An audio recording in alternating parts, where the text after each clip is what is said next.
साहेबांना देखील मी विनंती करतो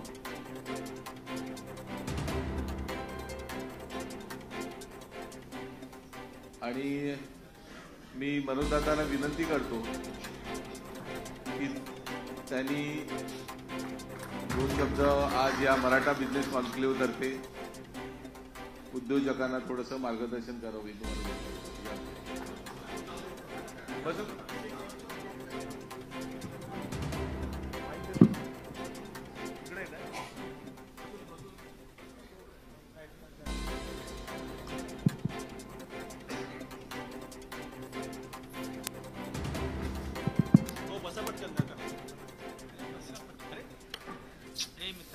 सगळ्यांना जय शिवराय.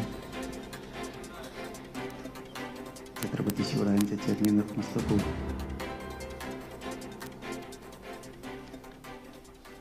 आम्हालाही एक आनंद वाटला. व्यावसायिक बांधव आपले सगळे एकत्र येऊन आम्हाला मार्गदर्शन करतात. पण तुम्ही उलटच सांगितलं, मार्गदर्शन करा. तुम्हाला काय याचं मार्गदर्शन करते? आम्ही आलो शिकायला तुमच्याकडून. माणसानं पिढीची परिवर्तन करायचं असलं तर खरं बोलावं, तर ते टिकतं. याच्यातली काही माहितीच नाही आणि उगाच शेंगा आणायची इकडे येऊन मार्गदर्शन करतो, नामकं करतो, तमकं करतो. मार्गदर्शन तुला येतंय काय? आम्ही तुमचं ज्ञान शिकायला आलो, हे खोटं समजू नका.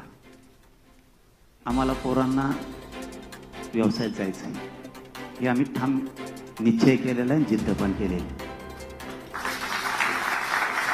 आम्ही तुमच्याकडून शिकतोय. आता तुम्ही यशस्वी कसे झाला, तुम्ही कोणते व्यवसाय करताय, आत्ताही आम्ही खूप बघितले. मला जास्त बघता नाही आले, पण त्या उपोषणामुळे आणखीनही मला जास्त चालता उठता बसता येत नाही. हे खूप विचित्र वेदना आहेत. पण माझ्या समाजासाठी मी किती पण झिजायला तयार आहे. आम्ही आता 1 कोटी मराठा एकत्र करतोय. तसा 6 कोटी मराठा एकत्र आहे. ते एकत्र वेगळं, परंतु आम्ही गरीब एकत्र येतोय आणि गरिबाच्याच माध्यमातून आम्हीच आमचा निधी उभा करून पोरं व्यवसायाकडे लावतोय. आम्ही आता असं आम्ही ठरवलं. आम्ही 1 कोटी नाही, 500-500 रुपये जरी वर्षाला दिले तरी 1-1.5 रुपये आमच्या वाट्याला येतो. लय झालं तर 30-35 रुपये महिन्याला आमच्या वाट्याला यायला लागले ते एक जण. त्याच्यातून आम्ही वर्षाला 3,000, 2,000, 5,000 जे काय होतील तेवढे व्यवसायाला लावायचं ठरवलं. आणि 400-500 रुपये पुढं पण हरत येत असं आम्ही ठरवलं. मग भाषा कळत ना पण नाही व्हायची उंबल बरं. कुठं पण हरून जातात पैसे. आपण सप्त्याच्या वेळेस असेल, लग्नाच्या वेळेस असेल, पार्ट्या असतील त्यावेळेस दान करून टाकतो. 400-500 रुपये हे माझे धरा. आमचं म्हणणं आहे तेच पैसे आपण पोराला व्यवसायाकडे क्रांती करायला वळवायचे. ज्याच्याकडे पैसे नाहीत ना, गरीब मराठ्याकडे. आम्ही आमच्यात ठरवलं, ज्याच्याकडे पैसेच नाहीत 500 रुपये पण द्यायला, त्याने 2 दिवस त्या पोरानं रोजन जायचं पण 500 रुपये द्यायचे, दान द्यायचे. कोणचं ना कोणचं तरी पोरगा आपलं सुधारणारे व्यवसाय आणि व्यवसायाकडे समाज न्यायचं असं आम्ही ठरवलं. पण तुमचा आणि आमचा ताळमेळ जमला पाहिजे, हे लय अगोदर महत्वाचं आहे. तुमचं सगळं चालतंय घडीवर. 5च वाजल्यावर, 3च वाजल्यावर, ह्यो काय उरके नावं जायचं होतं पटकून. फक्त तेवढा ताळमेळ तुमचा आणि आमचा जुळला पाहिजे, गरिबाचा आणि व्यवसायात प्रगत झालेली यशस्वी झालेल्या मराठ्यांचा. एकदा जर ताळमेळ जुळला ना, तुम्ही महाराष्ट्र म्हणता, मी म्हणतो महाराष्ट्राच्या बाहेर सुद्धा मराठ्याचा कोणी हात धरणार नाही, इतकी क्रांती. आणि आमच्यात ती क्षमता आहे, आम्ही ते करतो. हे थांबन भाऊ, लय गडबड. मग इकडं होका लागला ना सगळा मेळ. मग पांग तर महादेन तुमच्याकडे चाललं तिकडं. मग वडापाव आणला का, जामून आणले का, मग मला लागली भूक. मग आम्हाला तुमच्या मार्गदर्शनाची, तुमची आमची सांगड जमण्याची खूप गरज आहे.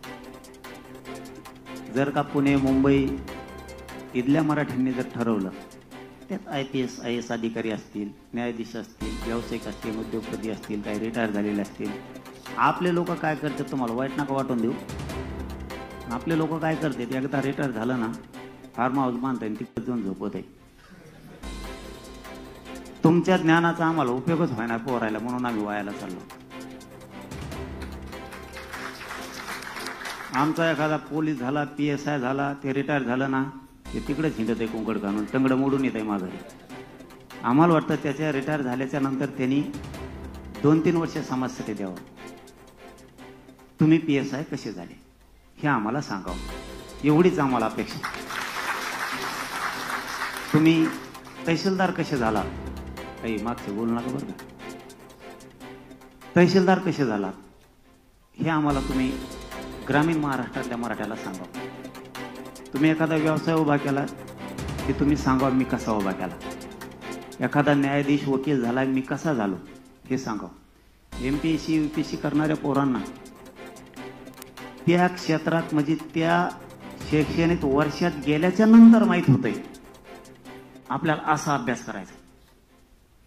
त्याचे असणारे 2-3 वर्ष त्याच्यातच निघून जातात. मला वाटतं ते जर ज्ञानी लोक आपल्याकडे, आम्हाला 12वीला गेल्याच्या नंतर जर UPSC MPSCचा अभ्यास करायचा असला तर तुम्ही आम्हाला 10वीलाच सांगा ना. आपले लोक म्हणतो मी की पोरांनो असा अभ्यास करायचा, हे पुस्तकं जास्त घ्या, त्याचा अभ्यास करा, अशा पद्धतीने गेलं तर होतंय. म्हणजे 12वीला जे आम्हाला ज्ञान पाहिजे ते 10वीतच मिळून जाणार आहे. आणि जे 12वीच्या नंतर करायचं ते 12वीलाच सांगा. मग आमच्या डोक्यात उजेड पडून आमचा बापा आम्हाला सांगतो मी आऊत आणलं तू आऊत आण, पडत फेस आमचा तिथंच. तुम्ही आम्हाला पुढची आशा आणि स्वप्नच दाखवायला तयार नाहीये. तुम्हालाच भांडावं लागेल ना, कारण प्रगत तुम्हीच आहेत आमच्या समाजातले. सुशिक्षित वर्ग, मोठा उच्चभ्रू वर्ग, प्रतिष्ठित वर्ग तुम्हीच आहेत आमचा. तुम्हाला नाही भांडावं तर आम्ही भांडावं कोणाला. तुम्हाला नाही भांडलं तर आम्हाला न्याय मिळेल कसा. बाकीच्याने तसं केलंय, आपल्याला फक्त कळालं नाही त्यांनी काय केलंय कसं. आता मी त्या वीरेन भाई तिथं गेलो होतो, कोणती रूम म्हणतात त्याला, स्टडी रूम. असं काही केलंच नाही. आम्हाला नुसते भोपळे आशा दाखवल्या, तुम्हाला वसतिगृह देतो, आता हे साहेब बसले, तुम्हाला अमकं देतो आणि तुम्हाला तमकं देतो. आणि आम्ही म्हातारे झालो तरी व्हायना. सारथीच्या पहिल्यांदा 72 पोरं होते मला वाटतं, त्यावेळी 49च घेतले परदेशासाठी. लावला चुना आम्हाला 30-40 जणाला. हे सत्य आहे, हे तुम्हाला भांडून ना उपयोग. मी मंत्री महोदय मला वाटतं पाठीमागच्या 15 दिवसात मी विखे साहेबाला बोललो होतो विषय. कमी कमवून करता राव, आमची वाढवायचं सोडून कमी कमवून करताय. मला वाटतं 20,000 पोरं ते PhDच्या माध्यमातून दुसरे आहेत राज्यात, त्यांचा हा कार्यक्रम लावलाय असा. तेही अंतरवलीला आले होते का असं आहे. तुमचा महामंडळाचा एलवायच बंद पाडलाय, लाईट गेली का त्याचं काय जनरेटर जळलं का काय झालं काय नाही. आमचा किती व्यवहार होतोय आम्हाला माहिती आहे, कारण ट्रॅक्टर आम्ही घेतलेला असतं, तुम्ही नाही. त्या महामंडळात एखादा व्यवसाय उभा करायचा तो आम्ही केलेला असतो. दिलंय तुम्ही पण उभा केलाय आम्ही. ते बँकेवर इतकं घाण बोलत आहे आम्हाला, परतावा वापस नाही आल्यावर. त्याच्यात तुमची चूक नाही, ती सरकारची. त्यांना नीट आम्हीच करणार आणि आपणच करतो पठ्ठ्या त्यांना नीट, त्याची नाही अडचण.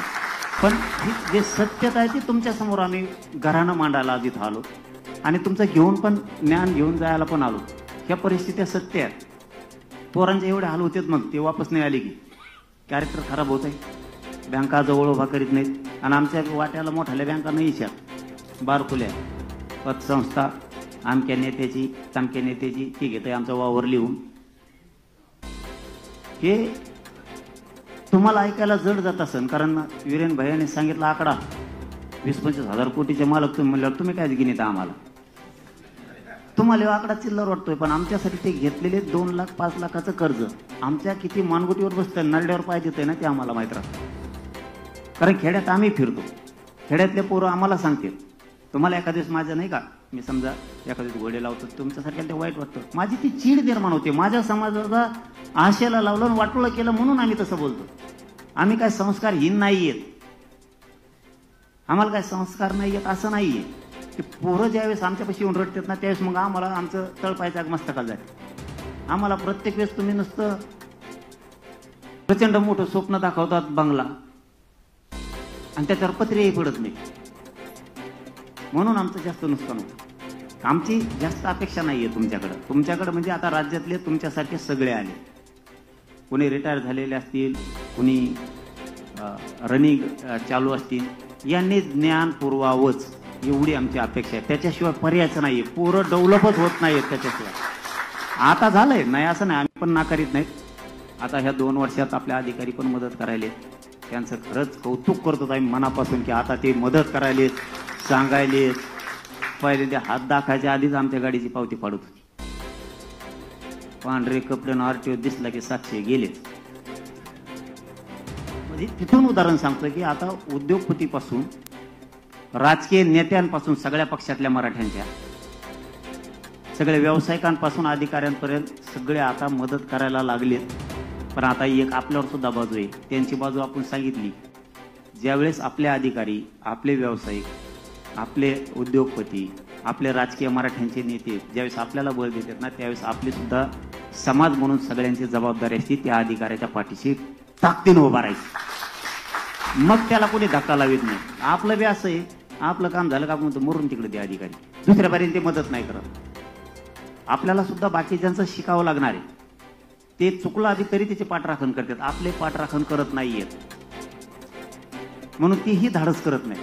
ज्या दिवशी दोघांना कळत की तेही आपल्या मदतीला ताकते नाहीत, आपण त्यांच्या मदतीला ताकते नाहीत, त्यावेळेस आपण समाज 100% परिवर्तनाकडे नेणार. जसं की उदाहरण सांगतो आणि थांबतो तुम्हाला. जसं की प्रत्येकाला वाटत होतं, तो विषयला नाहीये पण मला आता सांगणं गरजेचं आहे. प्रत्येकाला वाटत होतं आरक्षणच मिळणार नाही.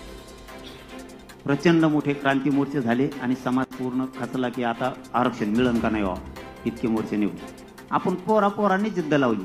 आरक्षण तर घ्यायचं, जे व्हायचं असेल ते होईन, पण आरक्षण घ्यायचं. 58 लाख का व्हायना नोंदी मिळाल्या का नाही? गेले की मराठी कुणबीत ओबीसी आरक्षणात. आता पश्चिम महाराष्ट्रात सुद्धा जे आचारसंहिता संपली की सातारा संस्थांचं गॅजेटियर, तुमचं कोल्हापूरचं, औंध आणि पुणे संस्थांचं गॅजेटियर, हे सुद्धा अहवाल बनवायला लावलाय. मी आताच पाठीमागच्या आठवड्यातच शंभूराज देसाई साहेबाला शिवेंद्रराज साहेबाला बोललो की ते मागत होता, त्यांनी सांगितलं बनवणं सुरू आहे. पुण्याच्या आयुक्त साहेबाला सुद्धा बोललो, समाजाच्या लेकराचं हित आहे आमच्या त्याच्यात, ते करा, तेही होणार आहे. मग आमच्या लक्षात आलं की आता मराठवाडा चाललाय, पश्चिम महाराष्ट्र चाललाय, शिंदे समिती बनवू शकते, याच्यात मला 6 महिन्यात वर्षाच्या पूर्ण आपण आरक्षणात 100% घालून टाकू. पण आता पुढं पोरं शिकणार आहेत, सुशिक्षित बेकारला मोठे, तर आपण काय केलं पाहिजे, तर आपण व्यवसायाकडे पोरं नेऊ, ते आम्ही ठरवलं.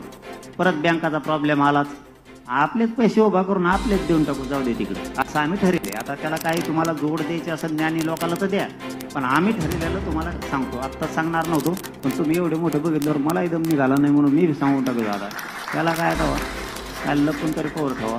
मग आम्ही ठरलं होतं, समजा एखाद्याला 5 लाखात व्यवसाय उभा राहतो, एखाद्या पोराचा खेड्यात खूप झाले, त्याला 5-10 लाख रुपये दिले, 3-4 लाखात चांगला व्यवसाय त्याचा उभा राहतो दिले. त्याने आता जर याजाने द्यावा, त्याने हप्ते फेडाव, त्याचं घर चालाव का बायको पोर, त्याच्या जीवनात पण आनंदच नाहीच ना. कर्जच देऊन टाकायचे पैसे. किमान त्या गावातला समाज तरी म्हणून या समाजाने तुला व्यवसायाला अमुक पैसे दिले होते तरी तू सुधारला नाहीस, पैसे फेडायला ताण राहिला का? फक्त त्याला 5 लाख हातात नाही द्यायचे कॅश बंडल, नाही ते घरापोच उडीत असतो लगेच. त्याला जी व्यवसाय करायचा त्या वस्तू घेऊन द्यायची. मला वाटतं आपण जर असं केलं तर ही जोड खूप मोठा होईल. आणि इमानदारीनं जर केलं ना, समाज कमी पडत नाही. हे मी 2 वर्षात बघितलं. समाजाने पैसे दिले ना, 1 रुपया ना रुपया समाजाच्या कामाला लावायचा, आपण त्याच्यातच फाळका आणतो. अर्ध फाळका आणलं की मराठीमध्ये येईल खाल्ले पैसे.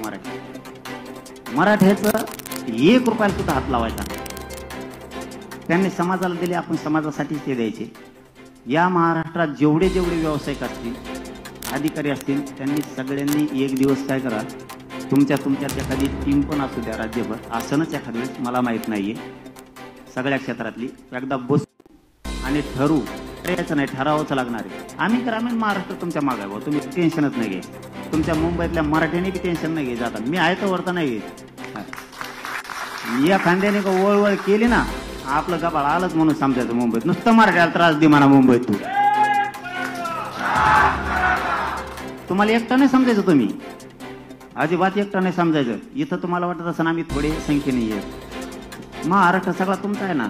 आम्हाला काय काम आहेत तिकडे. आम्हाला काय काम नाही. गोटे घेतले की निघालोच आम्ही मुंबईत. तुम्हाला फक्त त्रास द्या कोणी. मुंबईत काही मराठ्यांना माता माऊलींना त्रास होणार नाही. ती जबाबदारी सगळ्यांची. आपण कोणावरती अन्याय करायचा नाही. कोणाला त्रास द्यायचा नाही. आपल्याला केल्याला आपण सहन करायचा नाही. त्यासाठी मी आहे. आणि मी खोटं आश्वासन देत नाही. मला भुलीता येत नाही. मी जे समाजाला शब्द देतो ते करतो. मी माझ्या समाजात सांगितलं होतं जीव जरी गेला ना तरी उंबऱ्याला शिवणार नाही. पण तुम्हाला खाली मान घालून चालावं लागणार. असं एक बे पाऊल समाजात उचलणार नाही. आणि नाहीच उचललं. मी तर डावावर लागलो. मी कुटुंब सुद्धा डावावर लावलंय माझं. मी भेट नाही कोणाला.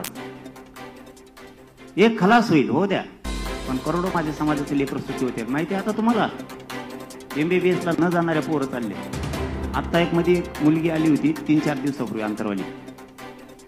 अक्षरशः तुम्हाला आता वाईट वाटण माया मावल्या तिथं. त्या बांधवाच्या अंगावरचे सगळे कपडे फाटलेले. आणि तिचं मुंबईलाच ऍडमिशन झाले कुठल्या तरी कॉलेजमध्ये. आणि तिकडची ती परभणीची. तिची व्हॅलिडिटी होत नव्हती म्हणून तिचं ऍडमिशन रद्द होणार होतं. तो माणूस MBBS ला 1 कोटी रुपये खर्च करून मुलीला आयुष्यात शिकू शकत नाही.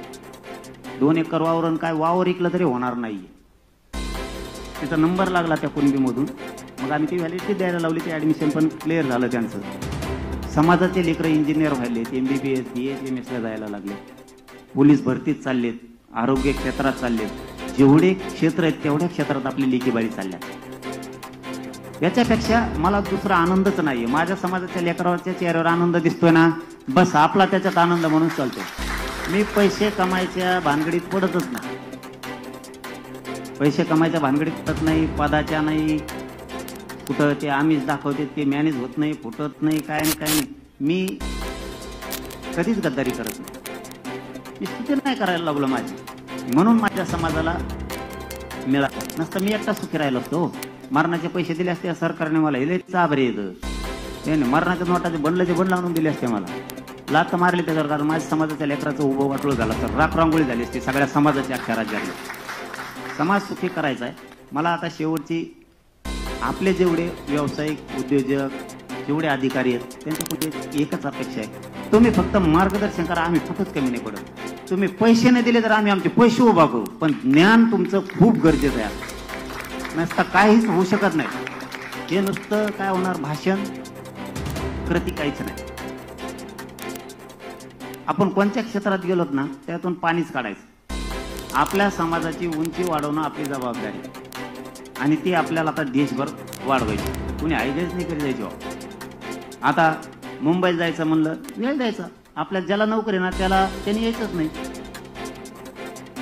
समाज उंचीवर न्यायचा म्हणजे काय कसा मग. आता आम्ही तेच करतो पश्चिम महाराष्ट्रात विदर्भात आणि मराठवाड्यात. नोकरीला आहे ना तो एक गाडी आहे तो आहे जवळ ती मुंबईला पाठव. तुला नाही तर सस्ता पाठव. ते मोकळेच येत. नोकरीवाल्यांनी भाऊ येत. आपल्याला हे करावंच लागणार आहे. जसं की तुम्ही संकल्पना चांगली केली ती की एक लढायला जात होता तसं एक आता बिझनेसमध्ये द्यायचा आणि एक शेतीचा झेंडे घ्यायला. शेती चांगलं आहे. म्हणजे ही संकल्पना आम्हाला आवडली. फक्त आम्हाला वाटतं तुम्ही वापर करा ज्ञानी लोकांनी. आमच्याजवळ एकजूट झालीच ना आम्हाला ज्ञानाची जोड द्या. आमच्याजवळ आहे तसं थोडं. काहीला वाटतं आम्ही येड येतं चौथे नापास आहे. तुला पालतं उलतं गेलं काय करतो चौथे नापासाला. काय तसं म्हणतात काही का म्हणा ना. पण मी माझ्या समाजाला पुढे नेलं आणि सगळ्या अधिकाऱ्यांचा खरंच मला स्वाभिमान वाटतो. रच्ची येऊन भेटते. जागृत झाले त्यांचं रक्त. रच्चे कपडे काढी दे आणि साध्या कपडे येते त्या तुमच्या इकडे चड्ड्या घालून त्याला काय म्हणते ते बरमुडे का काय. हा. आणि मला दिवसभर ओळखू येतो संध्याकाळी ओळखूच येत नाही. म्हणलं तुम्ही कोण ते म्हणले. मग दिवसभर नव्हतं मी पण येतच नाही आलं. मग आता रच्ची भेटायला आलो. हे स्वाभिमान वाटतो आम्हाला. सांग ऐकायला तुम्हाला वेगळं वाटतं पण आम्हाला स्वाभिमान वाटतं की आमचा समाज सगळा आता खरबुडून तळागाळातला जागा झाला. आपल्याला ही एकजुटीची जोड उद्योगाला द्यावा लागणार. नसता त्या एकजुटीत सुद्धा काही अर्थ नाही. एक आले आणि पुन्हा सगळे पांगले, हे आता होता कामा नये. समाज झुकलाच आहे आता. तर याला एक संगत होण्यासाठी त्याला आता नाद लागला पाहिजे. जसा नाद लागला, जसा मित्र असन तसं. मग आता त्याला नाद लावा. तू व्यवसायाकडेच गेला पाहिजे. तू हुशार आहे, तू शिकलाच पाहिजे. आता समजा आपण ठरवलं, IPS दर्जाच्या अधिकाऱ्यांनी सगळ्यांनी ठरवलं की आम्ही 2 महिन्यातून एकदा वेळ देतो. समजा असं एवढं ठरवलं. जिल्ह्याला जरी प्रशिक्षण झालं ना पोराला, पालकासहित पाल्य यांच्या समोर, तर त्यांच्या बुद्धीत 100% उजाड पडणार आहे. काय हरकत आहे तुम्हाला महिन्यातून एक दिवस द्यायला एखाद्या जिल्ह्याला? भलं मोठा सेमिनार घेतो, तुम्ही काय टेन्शन घेऊ नका. तुम्ही नुसतं मला 5,000 पाहिजे, तिथं 50,000 पोरांनी उभा केल्यात, नाव बदलून ठेवीन माझं. समाजाला आपल्याला शब्दाचा मारा करावाच लागणार आहे. आधी शब्दाचा मारा केला तरच तो पैसा आपण उभा केलेला योग्य रीतीनं योग्य मार्गावर जाणार. त्याच्यावर शब्दाचा माराचा नाही झाला आणि त्याला व्यवसाय काय करायचा हे सांगितलंच नाही आपण, ते नसून टाकणार. आपण शब्दाचा मारा केला, अन्यायाविरुद्ध शब्दाचा प्रयोग केला, समाज खरबडून जागा झाला. साहेब, इतिहासात पहिल्यांदा झालं की माय मावल्या करोडच्या संख्येनं 5-5 वाजेपर्यंत रस्त्यावर बसून होते. कारण आपण मुख्य ठिकाणीच वार केला आणि लोकांना वाटलं की आता लेकरं बाळ सुधारणं गरजेचं आहे. लोकांनी राजकारण सुद्धा सोडून दिले. तसंच तुम्हाला सुशिक्षित जेवढा वर्ग आहे आपल्या समाजातला, यांनी जर महिन्याला 2 महिन्याला वेळ देऊन मराठ्यांच्या पोरांना जर प्रशिक्षण द्यायला सुरुवात केली ना, मराठ्यांच्या पोरांच्या बुद्धीत प्रचंड परिवर्तन होईल. आणि मग त्याच्या लक्षात आम्हाला काहीच माहित नाही तुम्ही कोणता व्यवसाय करता. आम्हाला जर माहित झालं तुम्ही सामान्य आहेत, हावरे साहेब सामान्य आहेत बाबा पहिले, आता बिल्डिंग बांधायला लागली, आपल्या पोराला हळूहळू नाद लागत. एक समाज आहे, मी त्याचं नाव नाही सांगत तुम्हाला, जर एखादा इंजिनियर पोरग झालं तर त्यांचा जर समाजातला व्यावसायिक जर असला, तो काय करतो हे सांगायला लागलो मी. आपला इंजिनियर असला तर आपले माणसं काय करतात, त्याला कागदावर शेवाडायला ठेवतात. म्हणजे त्याला काय म्हणते, डिझाईन काढायला, एखादी बिल्डिंग कशी बांधायची किंवा काय, ज्या क्षेत्रातला इंजिनियर असेल त्या क्षेत्राबद्दल बोलतोय. लागली नोकरी त्याला, ते तसं नाही करत. आपले असं करते, ते काय करते, तू इंजिनियर आहे ना, तुला माझ्याकडे एवढेच पैसे राहणार आहे, त्याच्यापेक्षा त्या 10 खोल्याचं स्ट्रक्चर मी घेतलेलं आहे, तूच बांधव पहिल्यापासून खालपासून वरपर्यंत, बघ नफा किती राहतोय. ते म्हणले त्याच्यात त्याला 1.5 कोटी रुपये राहते. म्हणजे त्यांनी इंजिनियर सुद्धा व्यावसायिक म्हणून उभा केला आणि आपण इंजिनियर म्हणून आपल्या बिल्डिंगवर ठेवला. त्यांनी मला ते सांगितलेलं, मला इतकं हे झालं ना, अरे म्हणलं असं आहे का काय, आणि तुमचे लोक असं करतात म्हणजे ते सांगितलं. आणि हे सत्य पण आहे बऱ्याच जागेवर. आपल्या हातात आहे, आपण काय करायचं. आता हे वकील बसलेले समजा नाही तर सगळे तुटून पडतात त्यांच्यावर, ती बसलेली तिथे. एखादा वकील जर शिकवाला तर 1000 वर्ष इकडे ढोकरू गेले, ते नाही बस पुसायला मुक काय जे असेल ते. त्यांच्यातले काही लोक असं करतात, डायरेक्ट त्याच्या हातात केस देतात एखादी लगेच तरी केस. एक तर जेच कसं आहे हे ज्ञान त्याला कळतं, मागं पुढं व्हायला लागलं तर त्याचा गुरु कोण वकील आहे ना, तो मदतीला जातो नंतर, पण त्याच्या हातावर सोपवून देते. आपल्याला ते पण आपल्या पोरांच्या बद्दल करावं लागणार आहे, त्याच्या खांद्यावर जबाबदारी ढकलून द्यायची. ऑटोमॅटिक ज्ञान येतच आणि आपले लोक प्रगतीकडे हळूहळू जातात. आपण ज्ञान आपल्याजवळ साठवून ठेवतो, समाजाला देत नाहीत आतापर्यंत. त्याच्यामुळे सुद्धा खूप बरीच पिछाट आपली झाली. इथून पुढे द्यावं ही अपेक्षा आहे. आम्ही तुमच्या सोबत आहेत, आम्हाला जितकं ज्ञान देता येईल तितकं द्या. आम्ही तर तुम्हाला काय मार्गदर्शन करू शकत नाही बुवा, पण एक मात्र माझ्याकडे जेवढं मार्गदर्शन आहे तेवढं सांगतो, देशात समाजाची प्रतिष्ठा 100% मी वाढवणार, ही जबाबदारी माझ्याकडे. जिथपर्यंत मराठी आहेत तिथपर्यंत त्यांच्या पाठीची ताकदीने उभा राहणार. आणि तुमच्या लेकरा बाळाला जे आयुष्याचं आरक्षण लागतंय, आयुष्याची रोजीरोटी त्याला भाकरी म्हणतात, ते द्यायला मनोज जरांगे 1 इंच सुद्धा मागे सरकणार नाहीये. मग वेळेप्रसंगी जीव गेला तरी चालत. जे माझ्या कुवतीप्रमाणे आहे ते द्यायला मी हटत नाही. समाजाचं रक्षण करायला पक्का आहे, तेही करतो, 2-3 भाषात करतो आणि भाषा नसतं कळत तर दुसऱ्या याच्यात बी करतो. बऱ्याच जणाला माहिती आहे, जे जे असं ते त्यांना माहिती आहे. आपल्याकडे सगळं आपण बी एवढा कच्चा तालमीतला नाहीये, लय पक्का आहे. फक्त आम्हाला तुमच्या महाराष्ट्रातल्या सगळ्या ज्ञानी लोकांची आता मात्र गरज आहे. कारण आम्हाला गरिबाच्या पोरांना व्यवसायाकडे यायचंय म्हणजे यायचं, हे आम्ही ठाम निर्णय केलेला. तुम्हाला पुन्हा वीरेन भाईला आणि मुंबईच्या सगळ्या टीमला खूप खूप मनापासून शुभेच्छा देतो. थांबतो. सगळ्यांना मानाचा जय शिवराय.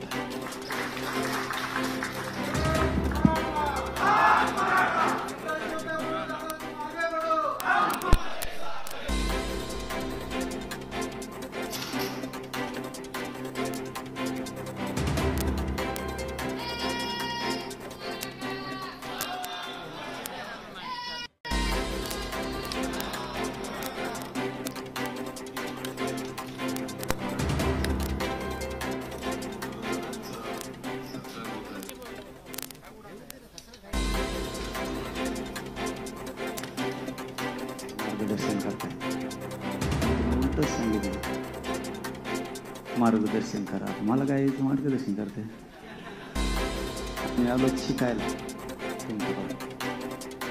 माणसानं पिढीची परिवर्तन करायचं असलं तर खरं बोलावं, तर ते टिकतं.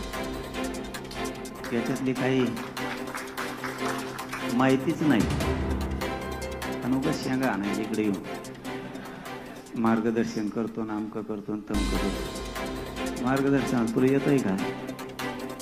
आम्ही तुमचं ज्ञान शिकायला आलो, हे खोटं समजू नका. आम्हाला पोरांना व्यवसायात जायचं हे आम्ही ठाम निश्चय केलेला आहे, जिद्द पण केलेली. आम्ही तुमच्याकडून शिकतोय. आता तुम्ही यशस्वी कसे झालात, तुम्ही कोणते व्यवसाय करताय, आताही आम्ही खूप बघितलं. मला जास्त बघता नाही आले, पण त्या उपोषणामुळे आणखीनही मला त्याचं चालता उठता बसता येत नाही. ते खूप विचित्र वेदना आहेत. माझ्या समाजासाठी मी किती पण झिजायला तयार आहे. आम्ही आता 1 कोटी मराठा एकत्र करतो,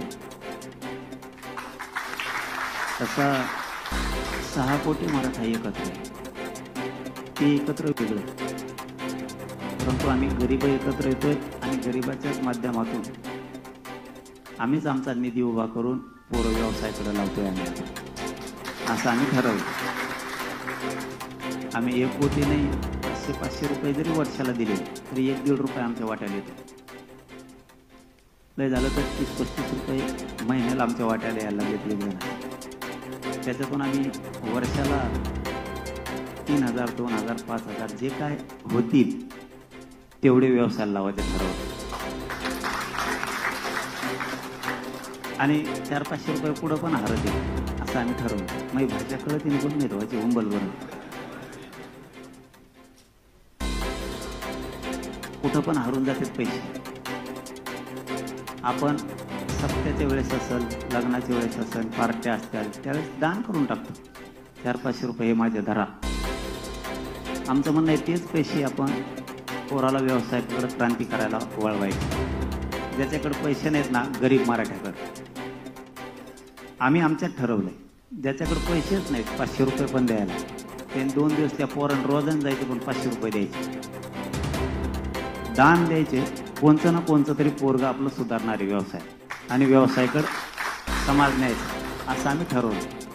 पण तुमचा आणि आमचा ताळमेळ जमला पाहिजे, हे लय अगोदर महत्वाचं आहे. तुमचं सगळं चालतंय घडीवर, 5च वाजल्यावर 3च वाजल्यावर ह्यो काय उरके नावा जायचं होतं पटकून. फक्त तेवढा ताळमेळ तुमचा आणि आमचा जुळला पाहिजे, गरिबाचा आणि व्यवसायात प्रगत झालेले यशस्वी झालेल्या मराठ्यांचा.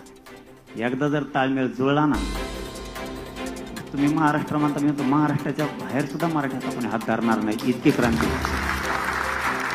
आणि आमच्यात ती क्षमता आहे, आम्ही ते करतो. ते थांबण भाऊ लय गडबड, मग इकडं होका लागला ना सगळा मेळ. मग पांगत मग देन तुमच्याकडे चाललं तिकडं. मग वडापाव आणला का, जामून आणले का, मग मला लागली भूक. मग आम्हाला तुमच्या मार्गदर्शनाची, तुमची आमची सांगड जमण्याची खूप गरज आहे. जर का पुणे मुंबई इथल्या मराठ्यांनी जर ठरवलं तर IPS IAS अधिकारी असतील, न्यायाधीश असतील, व्यावसायिक असतील, उद्योगपती असतील, काही रिटायर झालेले असतील, आपले लोक काय करतात तुम्हाला वाईट नका वाटून देऊ. आपले लोक काय करतात, एकदा रिटायर झालं ना फार्म हाऊस बांधतात ती तिथून झोपत आहे. तुमच्या ज्ञानाचा आम्हाला उपयोगच व्हायला पोरायला म्हणून आम्ही वायाला चाललो. आमचा एखादा पोलीस झाला, PSI झाला, ते रिटायर झालं ना ते तिकडेच हिंडत आहे कोंकड काढून, टंगडं मोडून येत आहे मागं. आम्हाला वाटतं त्याच्या रिटायर झाल्याच्या नंतर त्यांनी 2-3 वर्ष समाजसाठी द्यावं. तुम्ही PSI कसे झाले हे आम्हाला सांगावं, एवढीच आम्हाला अपेक्षा. तुम्ही तहसीलदार कसे झालात, काही मागचे बोल नका बरं. तहसीलदार कसे झालात हे आम्हाला तुम्ही ग्रामीण महाराष्ट्रातल्या मराठ्याला सांगा. तुम्ही एखादा व्यवसाय उभा केला की तुम्ही सांगा मी कसा उभा केला. एखादा न्यायाधीश वकील झाला मी कसा झालो हे सांगा. MPSC UPSC करणाऱ्या पोरांना त्या क्षेत्रात म्हणजे त्या शैक्षणिक वर्षात गेल्याच्या नंतर माहित होतंय आपल्याला असा अभ्यास करायचा. त्याचे असणारे 2-3 वर्ष त्याच्यातच निघून जाते. मला वाटतं ते जर ज्ञानी लोक आपल्याकडे आम्हाला 12वीला गेल्याच्या नंतर जर UPSC MPSCचा अभ्यास करायचा असला तर तुम्ही आम्हाला 10वीलाच सांगा ना. आपले लोक म्हणतो मी की पोरांनो असा अभ्यास करायचा, हे पुस्तकं जास्त घ्या, त्याचा अभ्यास करा, अशा पद्धतीने गेलं तर होत आहे. म्हणजे 12वीला जे आम्हाला ज्ञान पाहिजे ते 10वीतच मिळून जाणार आहे. आणि जे 12वीच्या नंतर करायचं ते 12वीलाच सांगा. मग आमच्या डोक्यात उजेड पडत. आमचा बापा आम्हाला सांगतो मी आऊत आणलं, तो आऊत आण, पडत फेस आमचा तिथं. तुम्ही आम्हाला पुढची आशा आणि स्वप्नच दाखवायला तयार नाहीये. तुम्हालाच भांडावं लागेल ना, कारण प्रगत तुम्हीच आहेत आमच्या समाजातले. सुशिक्षित वर्ग, मोठा उच्चभ्रू वर्ग, प्रतिष्ठित वर्ग तुम्हीच आहेत आमचा. तुम्हाला नाही भांडावत आम्ही भांडाव कोणाला. तुम्हाला नाही भांडलं तर आम्हाला न्याय मिळेल कसा. बाकीच्याने तसं केलंय, आपल्याला फक्त कळालं नाही त्यांनी काय केलंय कसं. आता मी त्या वीरेन भाई तिथं गेलो होतो. कोणती रूम म्हणते त्याला, स्टडी रूम. असं काही केलंच नाही. आम्हाला नुसते भोपळे आशा दाखवल्या, तुम्हाला वसतिगृह देतो, आता हे साहेब इथं बसली, तुम्हाला अमकं देतो, तुम्हाला तमकं देतो. आम्ही माथरे झालो तरी व्हाय नाही. सारथीच्या पहिल्यांदा 72 पोरं होते मला वाटतं, ह्यावेळी 49च घेतले परदेशाचं. लावला चुना आम्हाला 40 जणाला. हे सत्य आहे, हे तुम्हाला भांडून नव्हते. मी मंत्री महोदय मला वाटतं पाठीमागच्या 15 दिवसात मी विखे साहेबाला बोललो होतो विषयी. कमी कमवून करता राव आमचं, वाढवायचं सोडून कमी कमवून करता. मला वाटतं 20,000 पोरं ते PhDच्या माध्यमातून दुसरे आहेत राज्यात, त्यांचा हा कार्यक्रम लावलाय असा. तेही अंतरवलीला आली होती का असं आहे. तुमचा महामंडळाचा एलवायच बंद पाडलाय, लाईट गेली का त्याचं काय जनरेटर जळलं का काय झालं काय नाही. आमचा किती देवार होतो हे आम्हाला माहिती आहे, कारण ट्रॅक्टर आम्ही घेतलेला असतं, तुम्ही नाही. त्या महामंडळात एखादा व्यवसाय उभा करायचा तो आम्ही केलेला असतो. दिलंय तुम्ही पण उभा केलाय आम्ही. ते बँकेवाले इतकं घाण बोलत आहे आम्हाला, परतावा वापस नाही आल्यावर. याच्यात तुमची चूक नाही, ती सरकारची. त्यांना नीट आम्हीच करणार आणि आपणच करतो पठ्ठ्या त्यांना नीट, त्याची नाही अडचण. पण जे सत्यता आहे ती तुमच्या समोर आम्ही घरानं मांडायला आधीच आलो आणि तुमचं घेऊन पण ज्ञान घेऊन जायला पण आलो. ह्या परिस्थित्या सत्य आहेत. पोरांचे एवढे हाल होते मग ते वापस नाही आले की कॅरेक्टर खराब होत आहे. बँका जवळ उभा करीत नाहीत आणि आमच्या वाट्याला मोठ्याल्या बँका नाही इच्छा बारकुल्या पतसंस्था आमक्या नेत्याची तमक्या नेत्याची ती घेते आमचा वावर लिहून. हे तुम्हाला ऐकायला जड जात असेल, कारण वीरेन भैयाने सांगितला आकडा 20-25 हजार कोटीचे मालक तुम्ही म्हणल्यावर तुम्ही काय गिनीता आम्हाला. तुम्हाला आकडा चिल्लर वाटतोय, पण आमच्यासाठी ते घेतलेले 2 लाख 5 लाखाचं कर्ज आमच्या किती मानगुटीवर बसतं, नरड्यावर पाय देतंय ना ते आम्हाला माहित राहतं. कारण खेड्यात आम्ही फिरतो, खेड्यातले पोरं आम्हाला सांगतील. तुम्हाला एखाद्याच माझ्या नाही का, मी समजा एखाद्याच घोडे लावतो, तुमच्यासारख्याला ते वाईट वाटतं. माझी ती चीड निर्माण होते. माझ्या समाजाचा आशेला लावलं आणि वाटोळं केलं म्हणून आम्ही तसं बोलतो. आम्ही काय संस्कारहीन नाहीयेत, आम्हाला काय संस्कार नाहीयेत असं नाहीये. ते पोरं ज्यावेळेस आमच्यापाशी येऊन रडतात ना त्यावेळेस मग आम्हाला आमचं तळपायच्या मस्तकाला जाय. आम्हाला प्रत्येक वेळेस तुम्ही नुसतं प्रचंड मोठं स्वप्न दाखवतात बंगला आणि त्याच्यावर पत्रेही पडत नाही, म्हणून आमचं जास्त नुकसान होतं. आमची जास्त अपेक्षा नाहीये तुमच्याकडं म्हणजे आता राज्यातले तुमच्यासारखे सगळे आले, कोणी रिटायर झालेले असतील, कोणी रनिंग चालू असतील, यांनी ज्ञान पुरवावंच एवढी आमची अपेक्षा आहे. त्याच्याशिवाय पर्यायच नाहीये. पोरं डेव्हलपच होत नाहीत त्याच्याशिवाय. आता झालंय नाही असं नाही, आम्ही पण नाकारीत नाहीत. आता ह्या 2 वर्षात आपल्या अधिकारी पण मदत करायले, त्यांचं खरंच कौतुक करतो आम्ही मनापासून की आता ते मदत करायलेत, सांगायले. पहिले ते हात दाखायच्या आधीच आमच्या गाडीची पावती पाडू, पांढरे कपडे आरटीओ दिसला की 700 गेले. म्हणजे तिथून उदाहरण सांगतो की आता उद्योगपतीपासून राजकीय नेत्यांपासून सगळ्या पक्षातल्या मराठ्यांच्या सगळ्या व्यावसायिकांपासून अधिकाऱ्यांपर्यंत सगळे आता मदत करायला लागलेत. पण आता एक आपल्यावर सुद्धा बाजू आहे, त्यांची बाजू आपण सांगितली. ज्यावेळेस आपले अधिकारी, आपले व्यावसायिक, आपले उद्योगपती, आपले राजकीय मराठ्यांचे नेते ज्यावेळेस आपल्याला बळ देतात ना त्यावेळेस आपली सुद्धा समाज म्हणून सगळ्यांची जबाबदारी असते त्या अधिकाऱ्याच्या पाठीशी ताकदीनं उभा राहायचं. मग त्याला कोणी धक्का लावित नाही. आपलं बी असं आहे, आपलं काम झालं का आपण मरून तिकडे ते अधिकारी दुसऱ्यापर्यंत मदत नाही करत. आपल्याला सुद्धा बाकीच्यांचं शिकावं लागणार आहे. ते चुकलं आधी तरी तिचे पाठराखण करतात, आपले पाठराखण करत नाहीयेत म्हणून तीही धाडस करत नाही. ज्या दिवशी दोघांना कळलं की तेही आपल्या मदतीला ताकते नाहीत, आपण त्यांच्या मदतीला ताकते नाहीत, त्यावेळेस आपण समाज 100% परिवर्तनाकडे नेणार. जसं की उदाहरण सांगतो आणि थांबतो तुम्हाला. जसं की प्रत्येकाला वाटत होतं, तो विषयला नाहीये पण मला आता सांगणं गरजेचं आहे. प्रत्येकाला वाटत होतं आरक्षणच मिळणार नाही. प्रचंड मोठे क्रांती मोर्चे झाले आणि समाज पूर्ण खचला की आता आरक्षण मिळेल का नाही व्हावं, इतके मोर्चे निघून आपण पोरांनी जिद्द लावली. आरक्षण तर घ्यायचं, जे व्हायचं असेल ते होईन पण आरक्षण घ्यायचं. 58 लाख का व्हायना नोंदी मिळाल्या का नाही, गेले की मराठी कुणबी ओबीसी आरक्षणात. आता पश्चिम महाराष्ट्रात सुद्धा जी आचारसंहिता संपली की सातारा संस्थांचं गॅजेटियर, तुमचं कोल्हापूरचं औंध आणि पुणे संस्थांचं गॅजेटियर हे सुद्धा अहवाल बनवायला लावलाय. मी आताच पाठीमागच्या आठवड्यातच शिवराज देसाई साहेबाला ना शिवेंद्रराज साहेबाला बोललो की ते मागं ठुतान, त्यांनी सांगितलं बनवणं सुरू आहे. पुण्याच्या आयुक्त साहेबाला सुद्धा बोललो, समाजाच्या लेकराचं हित आहे आमच्या त्याच्यात, ते करा, तेही होणार आहे. मग आमच्या लक्षात आलं की आता मराठवाडा चाललाय, पश्चिम महाराष्ट्र चाललाय, शिंदे साहेब त्याच्यात मला 6 महिन्यात वर्षाच्या पूर्ण आपण आरक्षणात 100% घालून टाकू. पण आता पुढं पोरं शिकणारे सुशिक्षित बेकारला मोठे, तर आपण काय केलं पाहिजे, तर आपण व्यवसायाकडे पोरं नेऊ हे आम्ही ठरवलं. परत बँकाचा प्रॉब्लेम आलाच, आपलेच पैसे उभा करून आपलेच देऊन टाकू, जाऊ दे तिकडं, असं आम्ही ठरवले. आता त्याला काही तुम्हाला जोड द्यायचे असं ज्ञानी लोकांना तर द्या, पण आम्ही ठरलेलं तुम्हाला सांगतो. आत्ता सांगणार नव्हतो पण तुम्ही एवढे मोठे बघितल्यावर मला एकदम निघाला नाही म्हणून मी सांगून टाकू. दादा त्याला काय ठेवा, काय लपून तरी पोर ठेवा.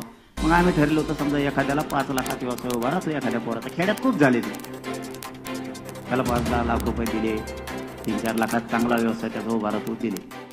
त्याने आता जर याजाने द्यावा, त्याने हप्ते फेडावं, त्याचं घर चालावं का बायको पोर, त्याच्या जीवनात पण आनंदच नाहीच ना. कर्जच देऊन टाकायचे पैसे. किमान त्या गावातला समाज तरी म्हणून या समाजाने तुला व्यवसायाला अमुक पैसे दिले होते तरी तू सुधारला नाहीस, पैसे फेडायला ताण राहिला का. फक्त त्याला 5 लाख हातात नाही द्यायचे कॅश बंडल, नाही ते घरापोच उडीत असतो लगेच.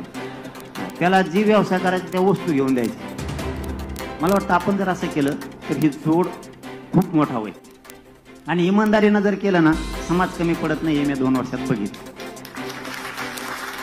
समाजाने पैसे दिले ना, 1 रुपया ना रुपया समाजाच्या कामाला लावायचा, आपण त्याच्यातच फाळका आणतो. अर्ध फाळका आणलं की मराठीमध्ये येईल खाल्ले पैसे. मराठ्याचं 1 रुपयाला सुद्धा हात लावायचा. त्यांनी समाजाला दिले, आपण समाजासाठीच ते द्यायचे. या महाराष्ट्रात जेवढे व्यावसायिक असतील, अधिकारी असतील, त्यांनी सगळ्यांनी एक दिवस काय करा, तुमच्यात एखादी टीम पण असू द्या राज्यभर, असणच एखाद्या वेळेस मला माहीत नाहीये, सगळ्या क्षेत्रातली एकदा बस आणि ठरवू यायचं नाही, ठरावच लागणार आहे. आम्ही ग्रामीण महाराष्ट्र तुमच्या मागे आहे, तुम्ही टेन्शनच नाही घ्यायचं. तुमच्या मुंबईतल्या मराठीने बी टेन्शन नाही घ्यायचं. आता मी आहे तर वरता नाही घ्यायचं. या खांद्याने का वळवळ केली ना, आपलं गबाळ आलंच म्हणून समजायचं. मुंबईत नुसतं मराठ्याला त्रास दे म्हणा. मुंबईत तुम्हाला एकटा नाही समजायचं, तुम्ही अजिबात एकटा नाही समजायचं. इथं तुम्हाला वाटत असं आम्ही थोडे संख्येने येत, महाराष्ट्र सगळा तुमचा आहे ना. आम्हाला काय काम आहे तिकडे, आम्हाला काय काम नाही. गोटे घेतले की निघालोच आम्ही मुंबईत. तुम्हाला फक्त त्रास द्याव कोणी. मुंबईत काही मराठ्यांना, माता माऊलींना त्रास होणार नाही, ती जबाबदारी सगळ्यांची. आपण कोणावरती अन्याय करायचा नाही, कोणाला त्रास द्यायचा नाही, आपल्याला केल्याला आपण सहन करायचा नाही. त्यासाठी मी आहे. आणि मी खोटं आश्वासन देत नाही, मला भुलीता येत नाही. मी जे समाजाला शब्द देतो ते करतो. मी माझ्या समाजात सांगितलं होतं, जीव जरी गेला ना तरी उंबऱ्याला शिवणार नाही, पण तुम्हाला खाली मान घालून चालावं लागेल. असं एक बेपाऊल समाजात उचलणार नाही. आणि नाहीच उचललं, मी तर डावावर लागलो. मी कुटुंब सुद्धा डावावर लावलंय माझं. मी भेट नाही कोणाला. एक खलास होईल, हो द्या, पण करोडो माझ्या समाजाचे लेकर सुखी होते. माहिती आहे आता तुम्हाला, MBBS ला न जाणारे पोरं चालले. आता एक मध्ये मुलगी आली होती 3-4 दिवसापूर्वी अंतरवाली. अक्षरशः तुम्हाला आता वाईट वाटण, माया मावल्या तिथं त्या बांधवाच्या अंगावरचे सगळे कपडे फाटलेले. आणि तिचं मुंबईलाच ऍडमिशन झाले कुठल्या तरी कॉलेजला. आणि तिकडची ती परभणीची, तिची व्हॅलिडिटी होत नव्हती म्हणून तिचं ऍडमिशन रद्द होणार होतं. तो माणूस MBBS ला 1 कोटी रुपये खर्च करून मुलीला आयुष्यात शिकू शकत नाही. 2 एकर वावरून काय वावर ऐकलं तरी होणार नाही. तिचा नंबर लागला त्या कुणबीमधून. मग आम्ही ती व्हॅलिडिटी द्यायला लावली. ते ऍडमिशन पण क्लिअर झालं त्यांचं. समाजाचे लेकरं इंजिनियर व्हायले, MBBS BS ला जायला लागले, पोलीस भरतीत चाललेत, आरोग्य क्षेत्रात चाललेत. जेवढे क्षेत्र आहेत तेवढ्या क्षेत्रात आपली लेकीबाई चालल्या. याच्यापेक्षा मला दुसरा आनंदच नाहीये. माझ्या समाजाच्या लेकरावरच्या चेहऱ्यावर आनंद दिसतोय ना, बस आपला त्याच्यात आनंद म्हणून चालतो. मी पैसे कमायच्या भानगडीत पडतच नाही. पैसे कमायच्या भानगडीत पडत नाही, पदाच्या नाही. कुठं ते आम्हीच दाखवते, ते मॅनेज होत नाही, फुटत नाही, काय नाही. मी कधीच गद्दारी करत नाही. मी सुखी नाही करायला लागलो माझी, म्हणून माझ्या समाजाला मिळालं नसतं. मी एकटा सुखी राहिलो असतो. मरणाचे पैसे दिले असते सरकारने मला, हे चाबरे येतं. मरणाच्या नोटाचे बंडलाचे बंड लावून दिले असते मला. लात मारली त्याच्यावर, कारण माझ्या समाजाच्या लेकराचं उभं वाटलं झालं तर राख रांगोळी झाली असते सगळ्या समाजाच्या अक्षराच्या. समाज सुखी करायचा आहे मला. आता शेवटची आपले जेवढे व्यावसायिक उद्योजक, जेवढे अधिकारी आहेत, त्यांच्याकडे एकच अपेक्षा आहे, तुम्ही फक्त मार्गदर्शन करा. आम्ही कुठंच कमी नाही पडत. तुम्ही पैसे नाही दिले तर आम्ही आमचे पैसे उभा करू, पण ज्ञान तुमचं खूप गरजेचं आहे. नसता काहीच होऊ शकत नाही. हे नुसतं काय होणार, भाषण, कृती काहीच नाही. आपण कोणत्या क्षेत्रात गेलोत ना त्यातून पाणीच काढायचं. आपल्या समाजाची उंची वाढवणं आपली जबाबदारी, आणि ती आपल्याला आता देशभर वाढवायची. कुणी आयगेच नाही करी जायचं. आता मुंबईला जायचं म्हणलं, वेळ द्यायचा. आपल्याला ज्याला नोकरी ना त्यांनी यायचंच नाही. समाज उंचीवर न्यायचा म्हणजे काय, कसा मग? आता आम्ही तेच करतो पश्चिम महाराष्ट्रात, विदर्भात आणि मराठवाड्यात. नोकरीला आहे ना, तो एक गाडी आणतो याजवळ, चल दी मुंबईला पाठव, तुला नाही यायचं सासर पाठव, ते मोकळेच आहेत. नोकरीवाल्याने भाऊ येत, आपल्याला हे करावंच लागणार आहे. जसं की तुम्ही संकल्पना चांगली केली ती, की एक लढायला जात होता तसं एक आता बिझनेसमध्ये द्यायचा, आणि एक शेतीत झेंडे घ्यायला. शेती चांगलं आहे. ही संकल्पना आम्हाला आवडी. फक्त आम्हाला वाटतं तुम्ही वापर करा ज्ञानी लोकांनी. आमच्याजवळ एक जोड झालीच ना, आम्हाला ज्ञानाची जोड द्या. आमच्याजवळ आहे तसं थोडं.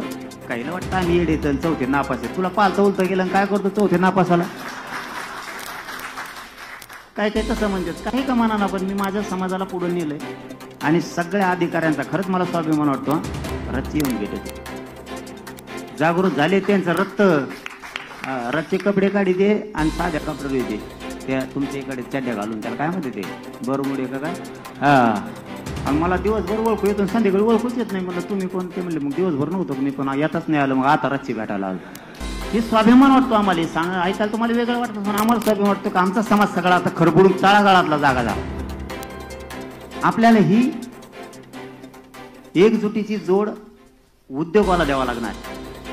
नसता त्या योग्यते सुद्धा काही अर्थ नाही. एक आले आणि पुन्हा सगळे पांगले, हे आता होता कामा नये.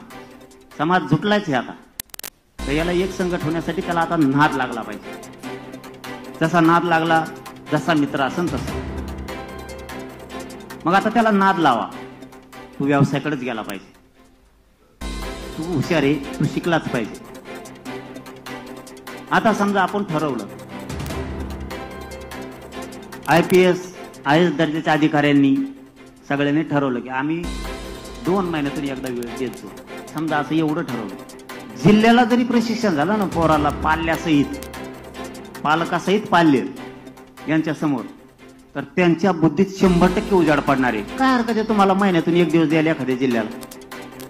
भलं मोठा सेमिनार घेतो, तुम्ही काय टेन्शन घेऊ नका. तुम्ही नुसतं मला 5,000 पाहिजे, तिथं 50,000 पोरांनी उभा केल्यात, नाव बदलून ठेवीन माझं.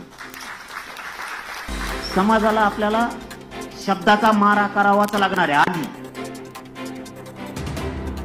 शब्दाचा मारा केला तरच तो पैसा आपण उभा केलेला योग्य रीतीनं योग्य मार्गावर जाणार आहे. त्याच्यावर शब्दाचा माराचा नाही झाला आणि त्याला व्यवसाय काय करायचा हे सांगितलंच नाही आपण, ते नासून टाकणार. आपण शब्दाचा मारा केला, अन्यायाविरुद्ध शब्दाचा प्रयोग केला, समाज खरबडून जागा झाला. साहेब, इतिहासात पहिल्यांदा झालं की माय मावल्या करोडोच्या संख्येनं 5-5 वाजेपर्यंत रस्त्यावर उचलत. कारण आपण मुख्य ठिकाणीच वार केला आणि लोकांना वाटलं की आता लेकरं बाळ सुधारणं गरजेचं आहे. लोकांनी राजकारण सुद्धा सोडून दिले. तसं तुम्हाला सुशिक्षित जेवढा वर्ग आहे आपल्या समाजातला, यांनी जर महिन्याला 2 महिन्याला वेळ देऊन मराठ्यांच्या पोरांना जर प्रशिक्षण द्यायला सुरुवात केली ना, मराठ्यांच्या पोराच्या बुद्धीत प्रचंड परिवर्तन होईल. आणि मग त्याच्या लक्षात, आम्हाला काहीच माहित नाही तुम्ही कोणता व्यवसाय करता. आम्हाला जर माहित झालं तुम्ही सामान्य आहेत, हौरे साहेब सामान्य आहेत बाबा पहिले, आता बिल्डिंग बांधायला लागेल, आपल्या पोराला हळूहळू नाद लागेल. एक समाज आहे, मी त्याचं नाव नाही सांगत तुम्हाला, जर एखादा इंजिनियर पोरग झालं तर त्यांचा जर समाजातला व्यावसायिक जर असला, तो काय करतो हे सांगायला लागलो मी. आपला इंजिनियर असला तर आपले माणसं काय करतात, त्याला कागदावर काय शेवाडायला ठेवतात. म्हणजे त्याला काय म्हणते, डिझाईन काढायला, एखादी बिल्डिंग कशी बांधायची किंवा काय, ज्या क्षेत्रातला इंजिनियर असेल त्या क्षेत्राबद्दल बोलतो. लागली नोकरी त्याला, ते तसं नाही करत. आपले असं करते, हे काय करते, तू इंजिनियर आहे ना, तुला माझ्याकडे एवढेच पैसे राहणार, त्याच्यापेक्षा त्या 10 खोल्याचं स्ट्रक्चर मी घेतलेलं आहे, तूच बांधव पहिल्यापासून खालपासून वरपर्यंत, बघ नफा किती राहतोय. ते म्हणले त्याच्यात त्याला 1.5 कोटी रुपये राहते. म्हणजे त्यांनी इंजिनियर सुद्धा व्यावसायिक म्हणून उभा केला आणि आपण इंजिनियर म्हणून आपल्या बिल्डिंगवर ठेवला. त्यांनी मला ते सांगितलेलं, मला इतकं हे झालं ना, अरे म्हणलं असं आहे का काय, आणि तुमचे लोक असं करतात म्हणजे त्यांनी सांगितलं. आणि सत्य पण आहे बऱ्याच जागेवर. आपल्या हातात आहे, आपण काय करायचं. आता हे वकील बसलेले समजा नाही, सगळे तुटून पडतात त्यांच्यावर, ती बसलेली ती. एखादा वकील जर शिकवाला तर वर्षी इकडे ढोकरू गेले, ते नाही पुसायला मुक काय जे असेल ते. त्यांच्यातले काही लोक असं करतात, डायरेक्ट त्याच्या हातात केस देते एखादी लगेच घरी केस. एक तर जेच कसं आहे हे ज्ञान त्याला कळतं, मागं पुढं व्हायला लागलं तर त्या